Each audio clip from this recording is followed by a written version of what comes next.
Good afternoon, everyone. Welcome to one of our last three presentations for the day.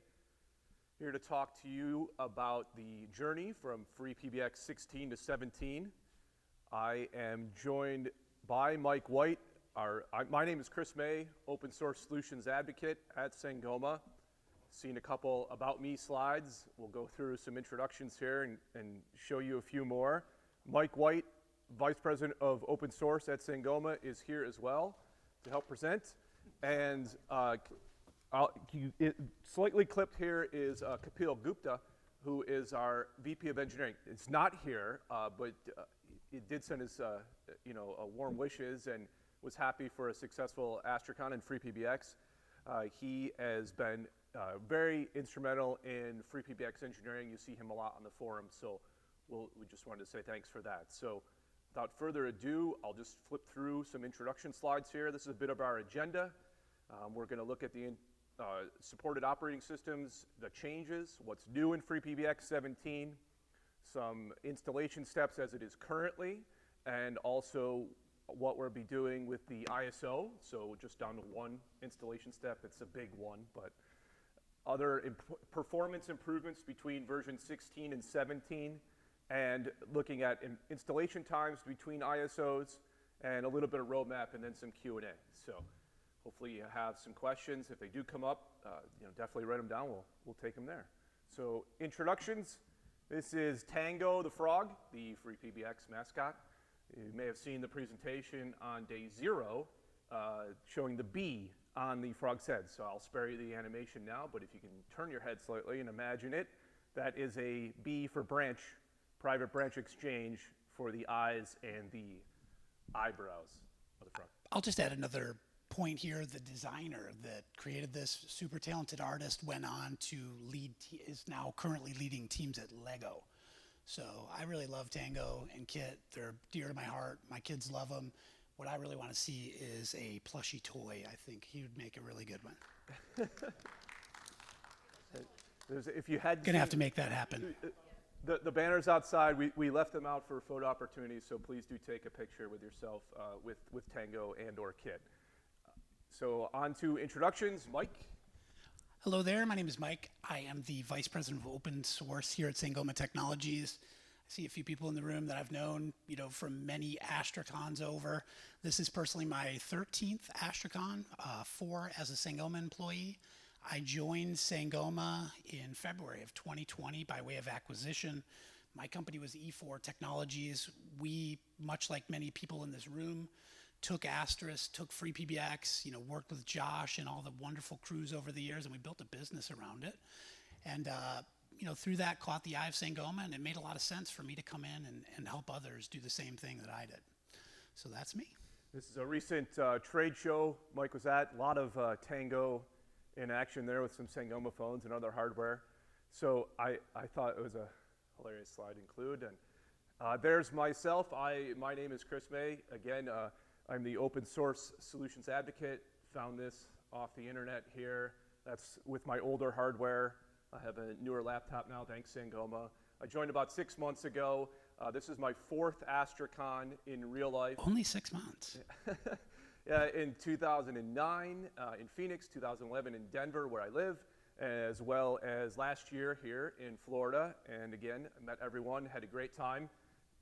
Really happy to have joined the team after independent consulting for a number of years in the Asterisk space for over 20 years. I'm a Digium certified Asterisk professional. Spare you more details so we can get onto some slides. If you look at the YouTubes from yesterday, you can also see this in our opening panel. I had a little bit more detail here. So I just wanted to add a quick bit about Chris. Chris joined the team, and it was an immediate perfect match. Josh, myself, everybody knew.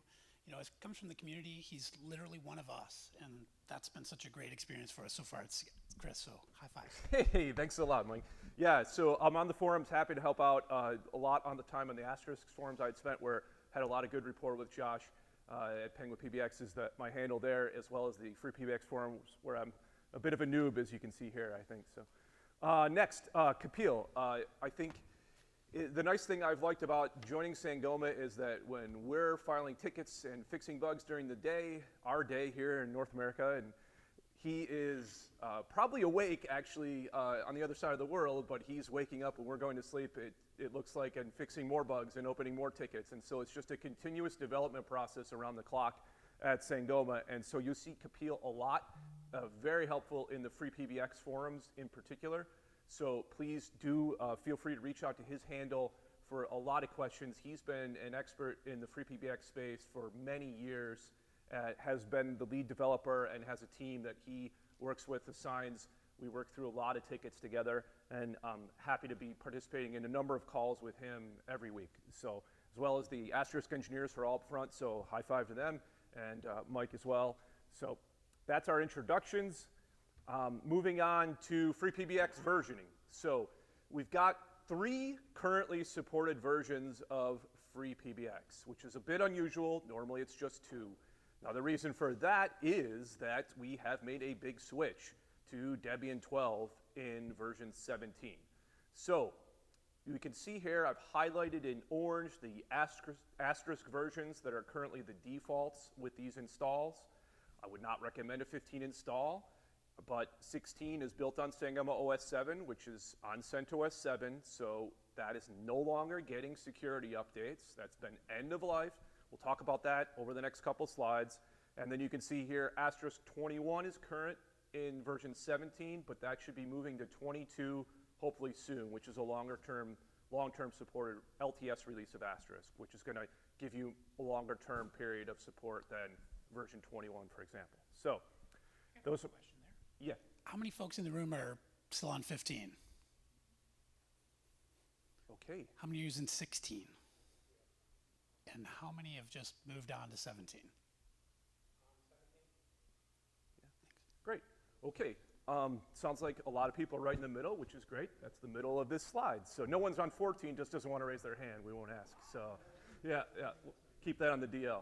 All right, now 15 is going away soon. So we'll talk about that in the roadmap a little bit. But if you are running 15 or an earlier version, we're not going to be offering even support in FreePBX right now. So you're not getting OS updates anymore on 15 or 16 as a reminder, but you are still getting package updates and FreePBX modules for all 3 of these versions, but 15 will stop soon.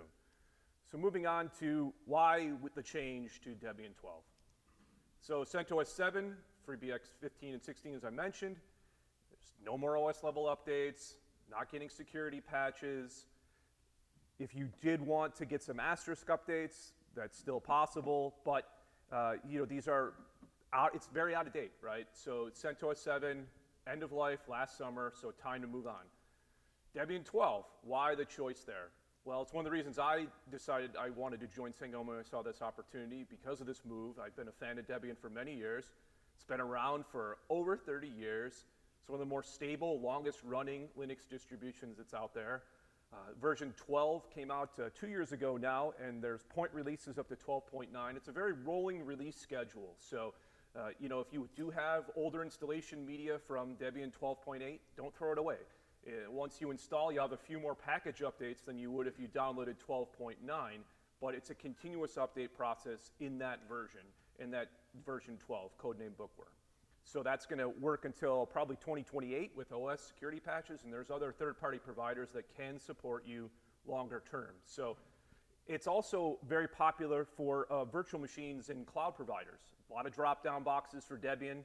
You've noticed the logo, which we'll take a look at in a little bit. You'll see that, install it. That's currently our recommended installation method. It seems ubiquitous in clouds.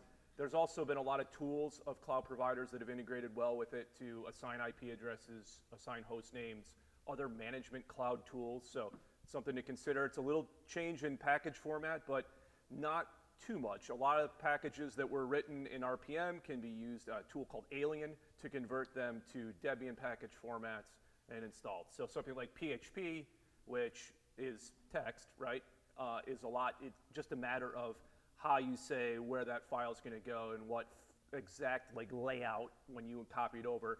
And that's some of the packaging ideas that are a little bit different, but that's what Alien is for. So we make use of that for some of this repackaging.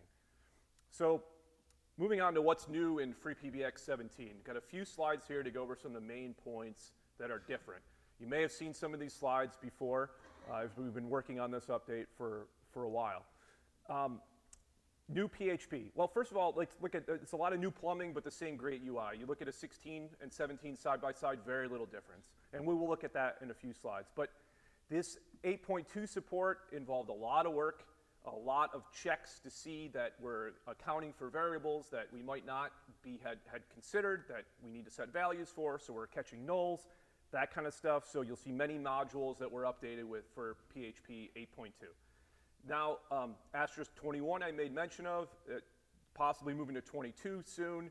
So there are some major changes in 21 that Josh talks more about in his presentation as well. But probably the biggest one is going to be Chan SIP is gone and Chan PJ SIP has taken its place. Now, it's still SIP.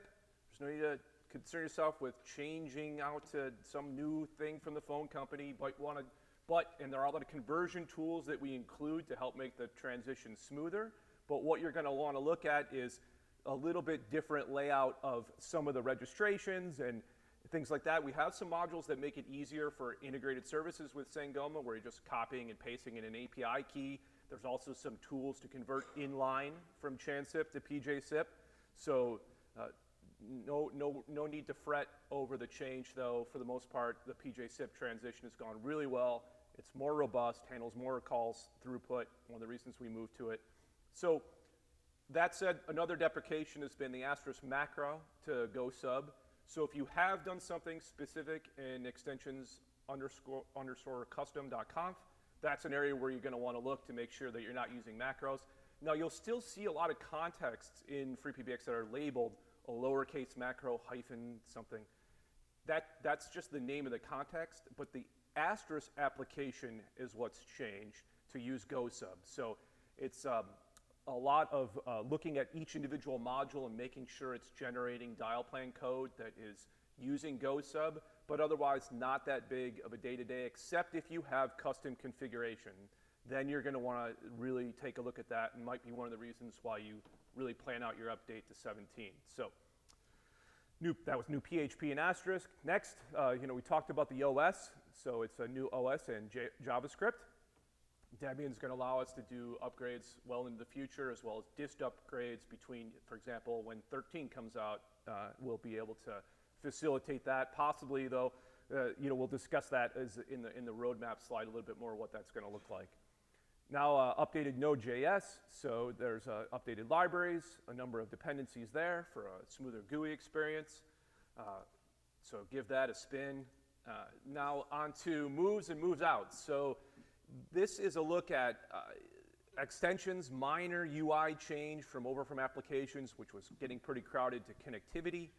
And then I think a nice thing from an Asterisk point of view is that some of these sample configuration files that you would normally not see in FreePBX, because FreePBX generates so much code itself over top of a default Asterisk config, it's going to be put, by the way that the shell script installer works for FreePBX, into a backup kind of directory where you can take a look and say, oh, that's the original. I made mention on day 0 of the 17,000 lines of examples code that we provide in the Asterisk source tree, and you have a little bit more access to that now. So if you do want to jump out from FreePBX into native Asterisk, there's a few more things to read right in etc Asterisk backup. And then there's some deprecated modules. So talked about Chan SIP, a couple of others there to consider, and there are a lot of alternatives which we can talk about, and other integrations that replace some of the need for these. So, and some were just keeping up with standards and weren't keeping up with latest PHP versions, so we needed to make sure that we moved on from those. So let's look at moves and moves outs. Here are the current FreePBX installation steps as we've been advising. 1, 2, 3, install Debian 12, pick a drop down in the cloud, or pull an ISO down from debian.org and install it. And then once you go through those steps, which we'll look at, you log into your system, look at your root setup. Those things are a little bit different now. Our setups are moving towards a non-root login allowed, but a sudo from a Sangoma user, for example. And then you download the FreePBX script from GitHub, which we have some examples on that. And the script will check to see if it's the latest version, run itself, it installs a bunch more packages, and reboots itself, and you're up with a FreePBX installation. So that's the 1, 2, 3. looking at the Debian 12 images. There's a couple main ones to consider between the DVD at 4 gigs and a net install at around 700 megs. The net install is going to be fine for most users unless you have some sort of exotic hardware. You know, a lot of these DVD packages that are included in the packages are things for like GUI tools you're not going to use. You don't need a web browser on your PBX server. I mean, you can, but it's not, you know, necessary. So you're not going to see a lot of benefit from the DVD image unnecessarily, unless there's some other drivers that maybe are, you know, being accessed. But there's a lot of you know, firmware for different network drivers included in the net install as well. So that is the Debian logo. Their trademark there is a little notice at the bottom about that. So you'll see that in your drop-down menus. Look for the spiral and the galaxy there, I guess, Milky Way maybe. And that would be the image to choose in a variety of environments. So this is, if you haven't installed Debian, this is a look at the main landing screen. This is in a BIOS, iOS Linux sort of install here. This is going to be a few different options. If you don't press anything quickly, you can see there's a countdown from 30 seconds on the bottom. It'll start with speech synthesis for, you know, people with disabilities. I think one of the things about Debian being a universal operating system is that there's a ton of language support. There's a lot of accessibility support. You know, out of the box, they've really strived to be a lot and had a lot of feedback and input from around the world. So you'll see that.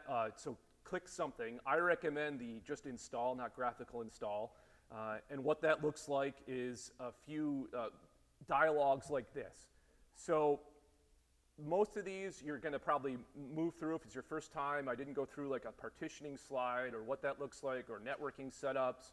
But when you get to this step, and this is on a standard ISO install, not necessarily a cloud, but you're going to want to deselect GNOME and the Debian desktop environment. We don't need a web GUI for running your, excuse me, we don't need a desktop. We only need the web GUI for FreePBX. It's just a browser to access, but the browser is on your client machine, not on the server itself. So deselect those top boxes with the space bar. Scroll down, make sure that SSH server is selected so you can log in, as well as standard system utilities. So that's probably the more like questionable step on a Debian if you're just going through it. If you're selecting defaults like all my files in one partition, DHCP, typing in a password, those kinds of things, sort of explanatory. But when you get to this one, it's like, well, I do want a desktop environment. That's why I'm installing FreePBX, but not the Debian desktop environment. So that makes sense. We can answer questions about that. But now this is the graphic version of what that installer looks like. So if you select a graphical install, you're going to be able to use your mouse. But everyone should have a keyboard. So anyhow, this is after the installation. So Debian's going to reboot. Should reboot itself probably. There might be a pause at the end of the installation so you can check on things if you'd like. You can get to a shell in the installer. And then you're going to download the script from GitHub. And so this is a part of the FreePBX repositories.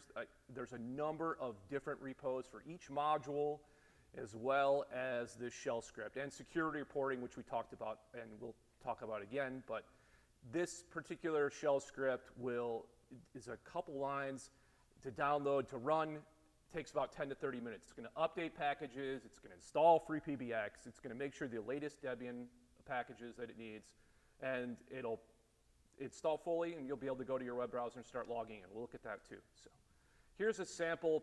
The slide's not really that important. It's relatively the same amount, but just a bit of comparison between dry space and 16 and 17. You can see there's a little bit more in var, and mostly that's just cache packages. So really not a whole lot of difference in installation sizes. You know, you see the total there. This is with a installed system. So you can look at maybe you could get by, for example, with a 10 gig single root drive if you wanted to. Wouldn't recommend it, but it'll fit. So about 20 or 30 is probably standard on a lot of cloud providers now. So just to look at those directories. Now, so these are the current. This is the exciting part. These are the current steps I mentioned: 1, 2, 3, and this is the alternate one step. Install the new beta ISO, the FreePBX 17 installer from Sangoma, and run that. So back to an ISO install. What the ISO install is doing, we've put a lot of time and effort and QA into this, and should have this out as soon as the conference is over tomorrow morning, I think. It is going to answer a lot of those Debian questions in a way that is PBX friendly. And so you're going to see a larger space for var spool separate from your other partitions, for example, as well as var log. We'll look at all that, just so that if you run out of space recording a bunch of calls because you're using scribe to get sentiment analysis, your machine isn't going to stop working because you filled up a partition. We see that's happening, it seems, more and more. So this ISO is going to answer a lot of those questions, streamline that process in Debian, reboot itself, and then automatically download the shell script installer and start running it. So reboots a couple of times, and when it's done, you'll see that you'll have the same as if you ran the shell installer. So it is doing everything that the shell installer does, just a few more of those manual steps it's automating before it runs the shell installer. So that's the gist of it. ISO. So in search of the ISO 9660 file system, which I think that's what it stands for. Is that too loud? All right. So anyhow, seemed like I need a fun jam. This is something that wasn't expected, right, with the ISO. People really enjoyed it, though, for FreePBX 16. That's an original. There's also some original grub tunes. So this is what the new loader looks like. You can see here, this is the main install screen. I've captured these screenshots in cubes, which I talked about yesterday, or excuse me, 2 days ago. Now, this is a capture, so it's grub, UEFI, or BIOS, iOS Linux install. Now, we're supporting both. Going through a couple different options, so we'll kind of look at some of these installer screens. So this is what you'll see out of the box with the ISO. This menu to select from, either basic or advanced. And we've got a preceding is the technique in Debian that's used to answer those questions. That's been the default for a number of years. There are other ways to do it to answer installation questions in Debian. You can set it up just enough to run SSH, copy in some keys, and then connect to it through some other script. You can run cloud init is getting more popular for basics. But to answer more intricate questions about the packages that Debian is installing as part of that process, preceding is been the way for a number of years. So this is going to allow us to control partitions and do other things that you can't do with some of those other tools. Very Debian specific. So the installer is going to wipe all your disks. Do not reboot into your laptop that you burn this USB, ISO to USB with. It is going to go nuts on your stuff. Now, you notice there's no countdown on the screen, a bit of a safety measure here. So it isn't going to just start running an installer on you and doing that automatically. You need to have some keyboard interaction. But once it gets in there, it's going to shred the MBRs so that makes sure that there's a lot of clean space to start allocating for partitions. It's not going to, hopefully, it's going to automate a little bit of the RAID detection because that kind of happens in the installation process, but it's going to do that just enough to like zero it out, kind of go back and forth. So you'll see a little bit of a pause in the beginning, and that is your disks being destroyed. So now if you do include a couple of large sticks, a couple of large disks, you're going to get a RAID 1. Sort of our cutoff there is around 100 gigs, and we'll talk about some of the primary reason for doing this, and I've already made mention, is to install FreePBX 17 more quickly on Sangoma hardware and appliances. So that's the default, to not have to go through a Debian installer and do it that way. That's what we've really geared this towards.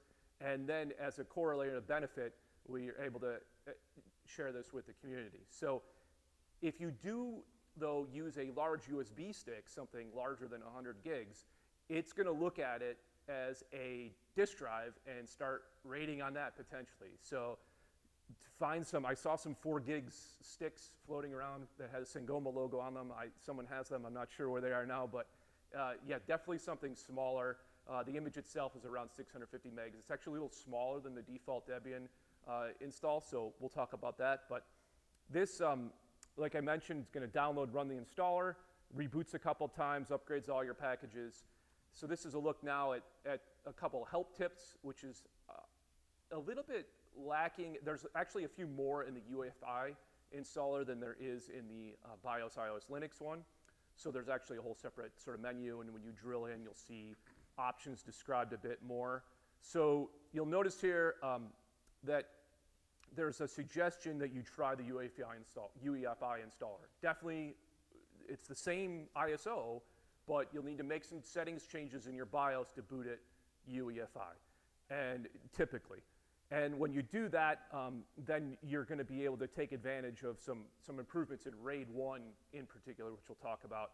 So there's a couple different images, which we're going to go into more detail. A couple different options to select. You'll see here pub and fog, you may mention. We'll talk about that. So that's the current version and build from a week or so ago. Warning, as I mentioned, it's going to install your disk. You got to really click yes on this thing to get it going. We do have a serial option, which you see there, to install over the serial port. Our Sangoma hardware and appliances has a console serial port, so that works over. If you have a USB to serial adapter, you can install this in something like Minicom without a monitor or keyboard present, just a serial cable to your terminal. So it's input and output on serial. So RAID 1 works better, those disks. Here's a comparison between 16 and 17. There were a lot of options in the 16 installer if you played around in there to choose between different Asterisk versions. We're not concerned about that right at this stage. Again, it's a beta. But we do have a few things to look at. You see an OSO. That's the open source only option, which was added by a community to the shell script installer a few months ago on GitHub. And so when you install with OSO, the bear, right, you'll have that commercial modules, they kind of install and they get deleted, so we strive for it. And of course, there's some non-free firmware, but as best we could, make that an open source only install. UPG, that's for upgrades for existing customer equipment. So if you have older hardware in the field from Sangoma, that's going to make some selections with that hardware in mind. And then that was sort of our secondary goal. And then internal, as I mentioned, for our warehouse factory installs on new appliances. That's where our primary goal was again. So there's a little bit difference in the splash screens. You can see Kit makes an appearance, and so does Tango on the new ISO installer. So, all right. Talked about these different ideas. So calling them spice levels, they didn't seem like full-fledged flavors, but it's just really preceding some of these questions in drive partitioning and what swap looks like. So the first three are going to be concerned with more fluctuation disk sizes for pub for the public, all of you, if you have some hardware. This is actually a clip from the draft blog post, which should be live tomorrow as well with a link to the ISO on the freepbx.org website. And that's going to have a lot more information on the specifics of these different levels to choose from. So if you're a fan of Dottie hardware, so you have a T1 PRI card from Sangoma, then this is a good choice for you. So I'll talk about the passwords in a minute, and also the locale I think is important to look out, because out of the box from the factory warehouse, we're going to be installing just to provide support, USA, English, keyboard, etc. But you'll have a choice with these other options. So fog is something for your cloud installs to consider, and you can choose those things at install. And we'll look at that as well in detail on Vultr, for example. So just the different highlights there. Minimum disk size up to 50 gigs for internal, and that's because the increased swap sizes in particular as that goes up. So next, choosing language. I mentioned that those first three, pub, fog, and OSO, so public, cloud, and open source only, you choose the language, but not in upgrades and internal, since those are designed for Sangoma equipment. That's going to default to the USA. Same thing with location and keyboard. So once that happens, the installation goes, there it is, pretty quick. You're going to see a pop-up like this. This is just looking at fully automated installation in version 16 and 17. You can see on the right here, this is kind of the introduction to something a little bit new, sort of a new idea in the Debian installer that we put together. Default passwords, right? This slide at one point, calling some of these with the passwords, long-lived passwords as well, right? But you can see after like 6 minutes, this is basically the end of the installation for the Debian ISO on the right. And I tried a fully automated installation on a smaller 16 and kind of got this scary dump screen. So, anyhow, that's just a side-by-side of, I set up these ISOs for performance testing, which we'll talk about, and I was a little frustrated there. So here's the password screen, though, you're going to see on the pub, the fog, and the OSO. So this is using OpenSSL near the start of the boot to generate random passwords for you out of the box, pseudo-random passwords, correct myself, out of the box. Now, if you don't like that, that's fine. You can drop over to a shell, a separate screen, really, with Control-Alt-F2 and pick your own password. And the instructions are included right there, how to do that in a minimal K-root in the target, and then change it for the Sangoma user, which is what we're installing with out of the box, and then jump back here with Control-Alt-F1 to complete the install. So this particular password, I recommend taking a screenshot, but this is a big jump. One of the reasons we're doing this is there's a lot of changes in what default passwords look like on devices. You may have noticed on almost all equipment coming off the shelf nowadays that you need to either set up a password at the start of use, like you do with FreePBX GUI, or you need to change to something unique per device from the factory. So this is part of our work towards solving that problem as well. But you can see here it's randomly generated. This is using some of the native Debian installer tools to just present this menu and do it in this way. And so hopefully that's something that we can share and contribute back as an idea with the larger Debian project. So this is the first time showing that off. Here is a layout. I mentioned the partitions, what this looks like. So something we do and focus on with the physical hardware is not destroying SSDs. So we're trying to extend the life a bit by accounting for some wear leveling. Opinions may differ about the necessity of that and what drives are doing that out of the box, but there is probably still enough variety to allow for a significant debate that we're going to allocate a certain amount of space for this purpose. And so again, we're using partman initially and then also some LV resizing to handle this and split it out with the different partitions, filling up the drive until with physical drives, we're going to leave space, though, for some SSD wear leveling. Using hopefully block discard, which should pass on enough information to the lower level drive that it will use this as a bit of scrap space should a part of your SSD block go bad because of too many rewrites, burn a hole in it, and this will account for that. So you can also look at this as on the command line, but if you're in the system admin module on a registered FreePBX, you'll be able to see this breakdown of the partition layout and what percent is occupied. Now you'll notice that var spool and var log have a lot more space and var as well than several others. We do leave a little bit of space that you could reallocate, like I said. So is this a perfect setup? Are you sacrificing a little bit of drive space? You look at the total here, it says, I've got 6.5 gigs used. I have 53 available, but I don't have necessarily that much, only 24 in spool. Well, yes, there's some choices we made here to, like I made mention, avoid filling up disk, crashing systems from too many log files, perhaps not getting rotated, filling up with long call recordings, and so this is a way to try to work through that. So next slide is what it looks like with the fog install and a 30 gigabyte Vultr instance.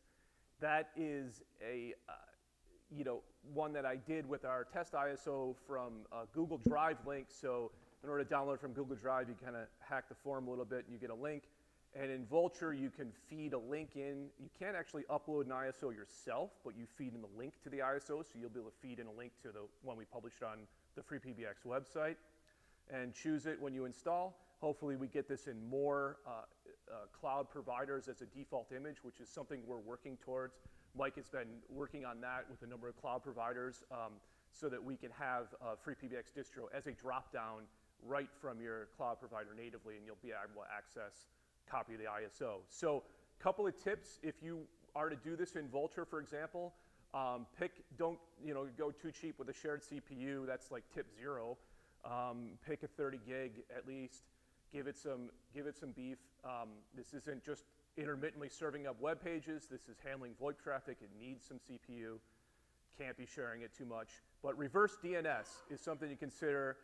So pick an FQDN. certs are not going to work very well, but also postfix right now. We've got a little internal look at this, but if you don't pick an FQDN, it's going to strip off the first part that Vultr assigns you, which is going to be the first octet of the IPv4 address, and therefore it's going to complain and break and get into a bit of a reboot loop when you try to install, because postfix does not like that being sent from my host name, so it's sort of a tangent there.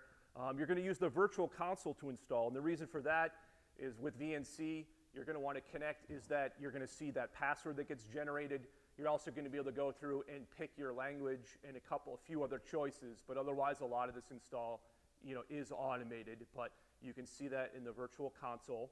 And then after the reboot of the install, you're going to want to make sure you detach the ISO. If you don't do that, Vultr will restart it, and you'll be looking at the same bootloader screen on the front. And you don't want to be, and you'll think, might think like, I need to install again. You don't. Just go to detach, and once you detach the ISO from the Vultr instance, it will reboot itself and then continue on, start up automatically, and you'll see a screen like this. This is how you know you've got some success. You can see it's just started, and it has using a downloaded copy of the shell script installer, which anyone who's on 17 has been using already, and starts running it from a systemd one-shot process, automatically displaying to the console here. So that's what that'll look like. And what else is inside the ISO? I made mention of, highlight a couple things here. The RAID 1 failure recovery. We added a helper template from another resource under an Apache license. So this is going to make sure that if you do have a RAID 1, that you can detach one of the drives and it will continue to boot, because the way that it needs to sync information across between them. And so you can boot off. You can also fail it manually in MDM, ADM, but this allows you to really have a recoverable installation if you have a catastrophic failure. So if you're one of those people that likes to do RAID 1s with 2 different drives from 2 different manufacturers that aren't exactly the same size, this should work. And you should be able to detach one, boot off the other. Now, when you add that drive back, you got to do some things, perhaps, to add it back to your array. But the key thing is here that's going to continue to go. So I talked about the partitioning. We looked at the pretty wallpaper. There's also a little tune, not the one you heard, but a different one. You'll have to download the ISO to hear that. So. And then the systemd process. So that makes it pretty easy. Good news. Big hats off to Nanad for encouraging this.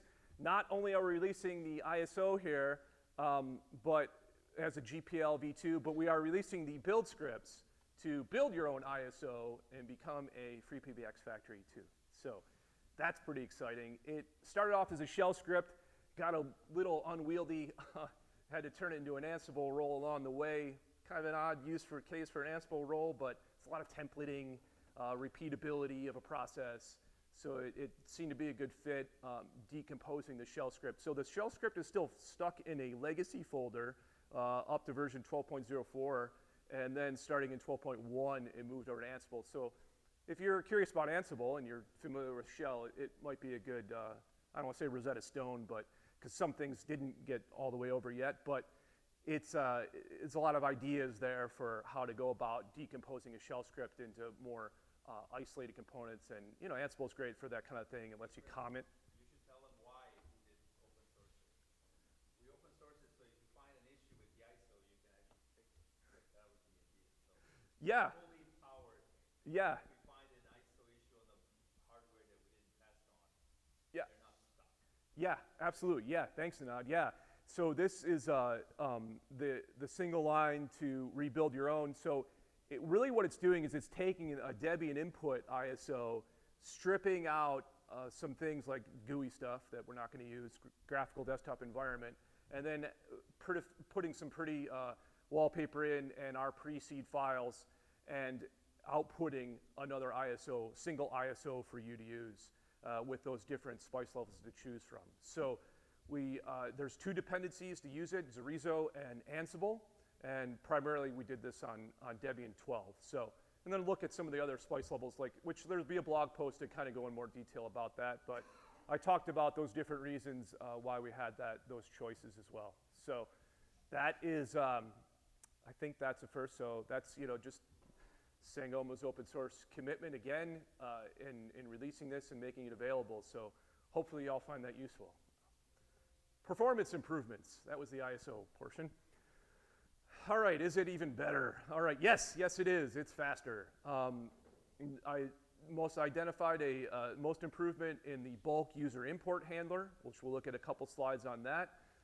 You know, just from a general use, 17 to 16 seems a little snappier when it comes to clicking apply config.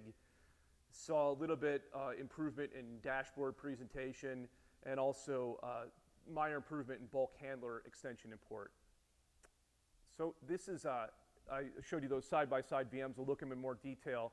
There are just 4 gigs of RAM, 2 virtual CPUs running on my Cubes box at the same time, side by side. So I thought that would be fairly, you know, standardized sort of testing because, you know, if you're running it on one machine and then another machine later, who knows what's happening on the network to slow things down. But if I'm running them both at the same time, then they're sort of subject to the same competing with each other. So it seems like a fair test to judge these improvements. So here's what it looks like with the installation happening. Just as, again, the side-by-side. So throughout this, 16 will be on the left and 17 on the right. This is a look at just the dashboard improvements. Anybody notice anything on the 16 dashboard? Nah, what is that red thing, critical error? Stop it. The default install shouldn't be happening, but anyhow, it's a minor issue, but it looks scary.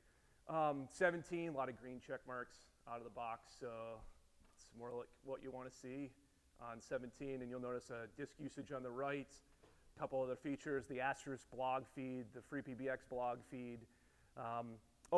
Minor point on the bottom left corner, you see PBX ETH0. So one of the challenges is with multiple Ethernet networking interfaces on our appliances, we have to sort of sort out what those device IDs are going to be assigned as. And sometimes that changes, but the Mac doesn't. So Debian provides a way for us to create like aliases so we can kind of keep those things static. So when you install on a physical hardware, if you've got a link, default, that's going to be your primary interface. And then as PBX ETH0, but if you have additional ones, they'll be numbered 1, 2, 3, 4, et cetera. So that's what's going on there. Here's the bulk data that I used as CSV for the bulk handler. When you're in FreePBX, this is going to be under the admin bulk handler import and looking at a lot of different things when you're doing a backup restore you can do with FreePBX. For those new to FreePBX or Asterisk users, this is just some of the nice GUI tools that are available in FreePBX to try out sometimes. So what's it look like? About 6 minutes, over 6 minutes for the version 16 to import those, and about 2 minutes, so several 100% performance improvement. You can see on the right, it goes line by line, highlighting green as things are imported. 17's done with 499, and 16 is still at about line number 154, 155. So again, that's out of the box side by side with a little stopwatch on the bottom. So I'm just running a few VMs there to compare. So that was probably the biggest improvement. I looked at a number of areas. This is the biggest one I saw on bulk user import improvement speed. So there it is, racing across. And now on the extension import, it was some improvement. See, it took about 3.5 minutes on 17 to get to that 399 and took 350, so maybe around 10% improvement there in import time. So and that's the extent how I scaled it up. We could have probably extended that more, and you'll see. But comparing installation times, that's another good test. This ISO, you may have run the shell installer and noticed that it does take a while to install. This is something that I did want to point out, though, that the 16 installer, right, is very interactive for some portions of the installation.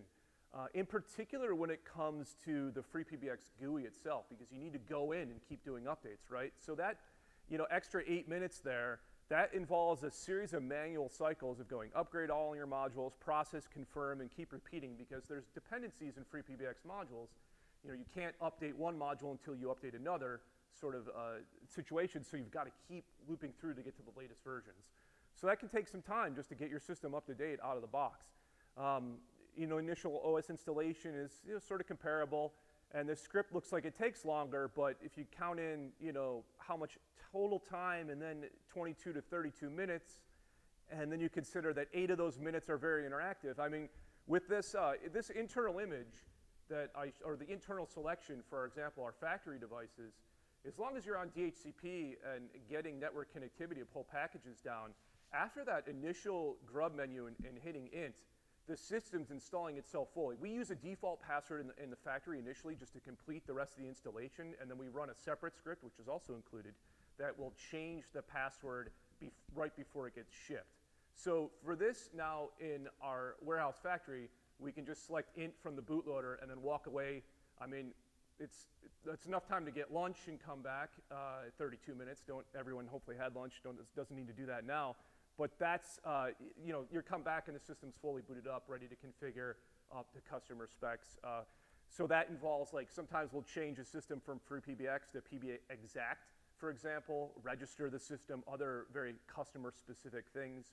So that could involve, installing some modules that they purchased, et cetera. So that's the comparison there. This is a look at each of the screens that you'd go through on 16 in order to get your system up to date.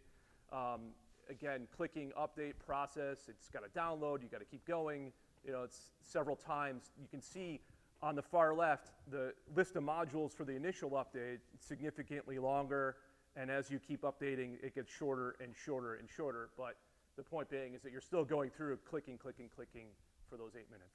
So hopefully ISO speeds that up for you a little bit on new boxes. All right, what's next for FreePBX? Well, a lot. Here's a bit of a roadmap. How are we doing on time? Pretty good. Great. So we had the general announcement release FreePBX 17 last summer. The ISO is happening now. And by this year, looks like around mid-year, you can say ciao to FreePBX 15. That'll go end of life, so please update again. One thing I want to work on a little bit is some more testing automation in GitHub. This is something that the Asterisk project does a lot of, automated GitHub hooks to run a bunch of tests. We're going to start hopefully working on a few more of that automation. The GitHub move happened a little bit later for FreePBX, but we're still working on, there's a lot of different modules to work through to get these tests up. But that is one thing that we do have on the plan, and then some other open source modules. This is more the open source roadmap. There's a lot happening commercially, but I'm just going to highlight the open source points here as the open source solutions advocate. Some more 911 improvements that, again, these are things that have improved in Asterisk that have received a lot of attention that we want to try to bring into FreePBX modules as well. So that is very important for one of our main vertical education. There's a lot of schools, a lot of IT directors have installed FreePBX. It's very low cost, and so of course it's a attractive option. They manage these systems, and there are physical phones in every classroom that need to have proper emergency calling support. So this is a big part of the FreePBX community that we're focusing on, and open source in particular. Panic buttons, similar vein. And then one that keeps coming up is it would be nice to see it. Show of hands, just quick straw poll on who would appreciate being able to see the list of changes before they hit apply config. And that big red button might get a little, okay, great, thank you. That's a few hands there. So that's something. And then this is, again, things can change, roadmap. 2027, we'll probably be looking towards the FreePBX 18 and GA and 16 EOL. So still a little bit more time on 16. So hopefully, does that give everyone? That gives everyone enough time. If it doesn't, please let me know. But that's sort of our picture, if you will, of what the future might hopefully hold. So reminders, new versions on the FreePBX download page.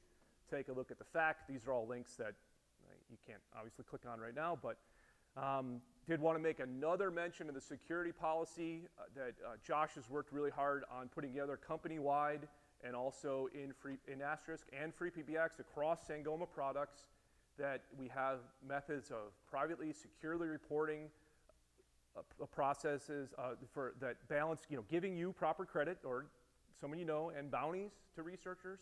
We want to work with you while helping fellow users remain safer from exploits. So say it again, private security reporting process that balances giving proper credit and bounties to researchers with helping fellow users remain safer from exploits. So we love it when things are found, but we have a mechanism to do it securely, and it also allows us to have people who just want to subscribe to these security updates can go to the security reporting repo on GitHub. So please make use of that. And just a big reminder there. And I think that's it. If there's any questions, we could open it up. Put myself back to useful work here. Yeah. Anyone have a question? Right here in the front. Yep. I'll let you fill this one. Yeah, Well, yes. So we're working, I'll take this Yeah, one. take I it, apologize. So I've been working with DigitalOcean, working to try to enter their marketplace as well as Vultr and others. So that process, from what I've seen so far, has taken a couple months, but quick follow-up, I think we should be moving along quickly with that. So, and I'll mention that as an aside, another option too is if you're, don't want to link to the ISO, there are some hooks with Cloud Init in Vultr, for example, to run the shell script installer when you boot up, a Debian ISO. But a lot of other choices have been made for you as far as drive partitioning and stuff by the cloud provider and not by Sangoma when it comes to partition layout and other choices that we make. So that is something to consider, as part of that process to automate installs. But yep, any other questions about FreePBX? Yes.